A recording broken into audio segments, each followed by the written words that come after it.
तभी वो पूछती है कि जेंगी ये धमाका कैसा था? जेंगी उसे बताता है कि कुछ नहीं, बस मैंने कुछ लोगों को और सुला दिया। जो अपना कोट निकालती है और अपने बाल बांध रही होती है। इतने में जेंगी को फिर से उसकी बॉडी को गर्म करने का मन करता है और जेंगी उसे टच करने लगता है।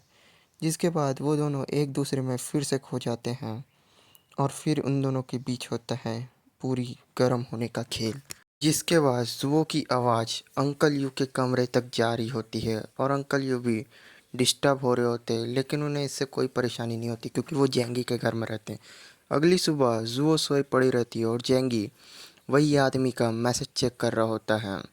जिसके बाद हम देख पाते हैं कि जेंगी उस आदमी को अपने घर बुला लेता है और जेंगी उससे बोलता है ठीक है आ गए, चलो हमें डिस्कशन करना है।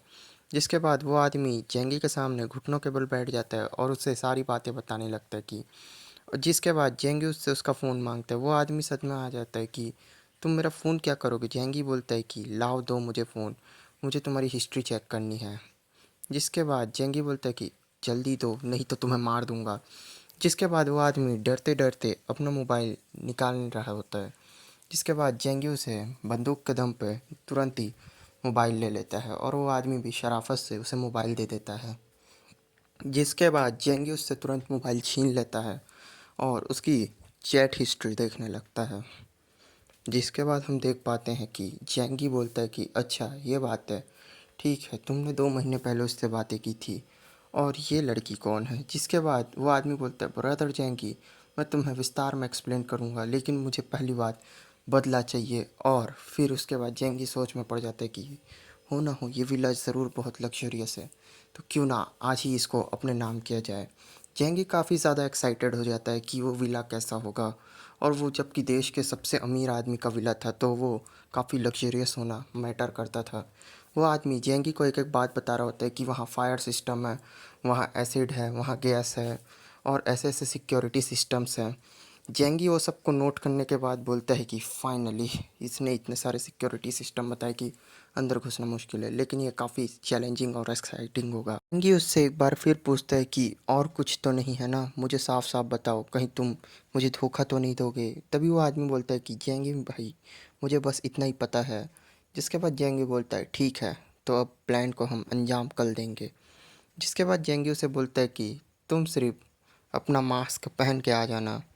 और जेंगी तुरंत ही एक दूसरे आदमी के पास पहुंच जाता है। जेंगी अपनी पावर्स का यूज़ करना सीखना चाह रहा था कि वो अटैक करने के भी काम आ सकती है कि नहीं। जिसके बाद जेंगी उस आदमी को स्टिक देते हुए बोलता है कि मुझ पे वार करो।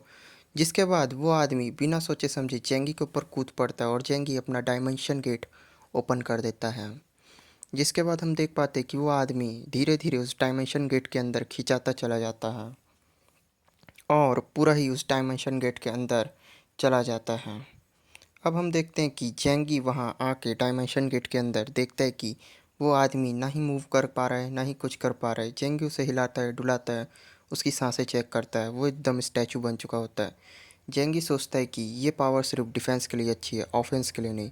जिसके बाद जेंगी उस आदमी को बाहर कर देता है और उससे पूछता है कि तुम्हें क्या लगा? तभी वो आदमी बोलता है कि मुझे ऐसा लगा कि मैं मर चुका हूँ। जेंगी बोलता है कि अच्छा तुम्हें क्या लग रहा था अंदर? तुम्हें कैसा फ़ील हो रहा था? क्या तुम ज़िंदा फ़ील कर पा रहे थे? जिसके बाद वो आदमी बताता है कि मुझे अंदर एकदम ही अजीब सा लग रहा था, मैंने वहाँ कुछ पहाड़ देखे, कुछ अजीब सा ही देखा। जेंगी इसे सुन के काफ़ी ज़्यादा खुश हो जाता है कि मेरी डायमेंशन गेट काफ़ी अच्छी है और अब मैं इसके बारे में थोड़ा थोड़ा समझने लगा हूँ। यहाँ टाइम रुक जाता है। जिसके बाद जेंगी बोलता है कि ठीक है अब तुम मेरे किसी काम का नहीं हो और जेंगी उसका हाथ पकड़ के उसकी दोनों उंगलियां काट देता है। जिसके बाद वो आग में उसे डाल देता है और आग जला के बैठ जाता है। जेंगी उसे खाने के लिए कुछ देता है, वो आदमी दर्द से कराह रहा होता है। तभी जेंगी सोचता है कि मैं दोनों तरफ से अपना डायमेंशन गेट ओपन कर सकता हूँ, लेकिन मेरे पे अटैक कहीं से भी हो सकता है, इसलिए मुझे बहुत ही सावधान रहना पड़ेगा।